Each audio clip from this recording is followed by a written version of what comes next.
Hello mga kalingap, magandang araw sa ating lahat. Kamusta tayo? Kung saan man tayong sulok ng mundo, kamusta tayo, no? Ngayon, mag-reaction video tayo sa velvet box ng photoshoot nila, no? Lahat sila maganda, wala akong masabi. Siyempre, lahat tayo may mga manok kung sino ang gusto natin, diba? Lahat sila maganda, wala akong masabi, pero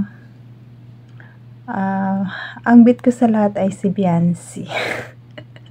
Maka-idsi ako pero lahat naman sila maganda, wala akong masabi.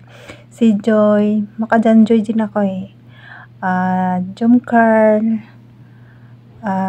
lahat sila maganda. Si Queen, si Joby, maganda lahat. Perfect na sila no? Ang gaganda, grabe. Mga professional model na talaga. Makikita natin sila pag uwi natin sa Pilipinas, sa billboard sa Maynila, kung saan yun ikakabit. Wow! Ka-excite. Ang ganda, panoorin. Ang ganda sila talaga lahat, guys. Wala akong masabi. Si Joby, si Queen, si Joy, si Carla, si Beyonce. Ang gaganda nilang lahat. Grabe, wala akong masabi. Hindi nagkamali ang mga viewers sa pupili sa inyo. Lahat kayong magaganda. Sa mga keyboys, ang gagwapo din. Lahat. Puro mga model talaga sila. Kalikapido, Jomar, dalawang kambal, si Edwin at saka si Edward, si Dan. Ang gagwapo nila, no? Lahat ng pas lalong maganda at gwapo si Kalinga Prab at saka si Ma'am Jack. Hindi talaga mapapahuli yan. Basta ang gwapo nila, wala akong masabi sa lahat, no? Sana guys, lahat stop basing tayo. Meron akong nabasang comment na si Beyonce daw ay parang tawag nito sa Tagalog, kasi hawak-hawak daw ang cellphone na may bag naman. Ano ba? Ako nga, ganun din ako. Kahit may bag ko, hawak-hawak ko pa rin ang cellphone ko. Bit-bit ko yan. Ang bag ko walang laman. Basta ang cellphone ko, bit-bit ko. Huwag naman natin bigyan ng wag natin bigyan ng kahulugan dahil ginagawa din natin yan kasi mas comfortable tayo na nakabitbit ang cellphone natin. Pero lang pag maramihan na talagang tao, ingat din tayo, baka 'di ba kung mas natin yung bag natin, safety yung cellphone natin kasi bitbit natin.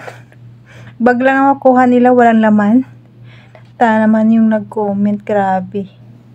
Si Beyonce daw ignorante dahil yung cellphone daw, bit-bit niya kahit may bag naman. Ay nako.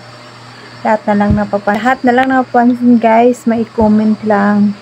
Sana kung wala ma-comment, magbasa na lang. No, ay heart mo. Kung maganda yung comment, hindi na mag-comment ka ng masama. Diyos ko.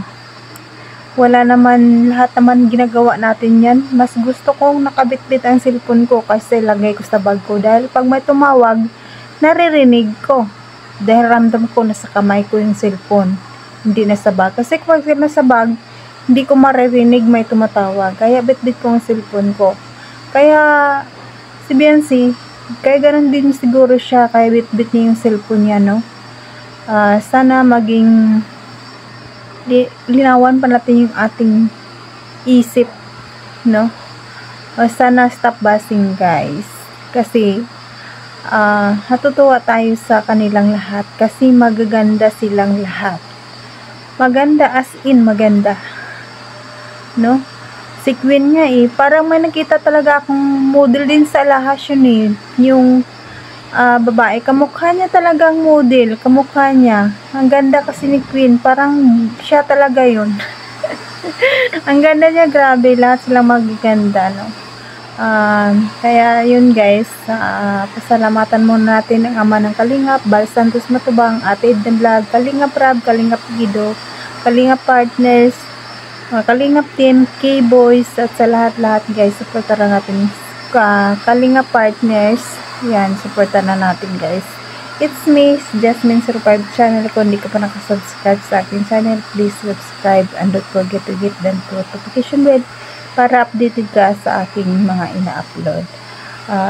Supportaran natin ang KSSG, no? Supportaran din natin. At don't skip ads guys para malaking tulong ito sa kanilang ginagawa araw-araw. Hanggang dito na lang guys. Bye-bye. Salamat sa lahat. I love you all.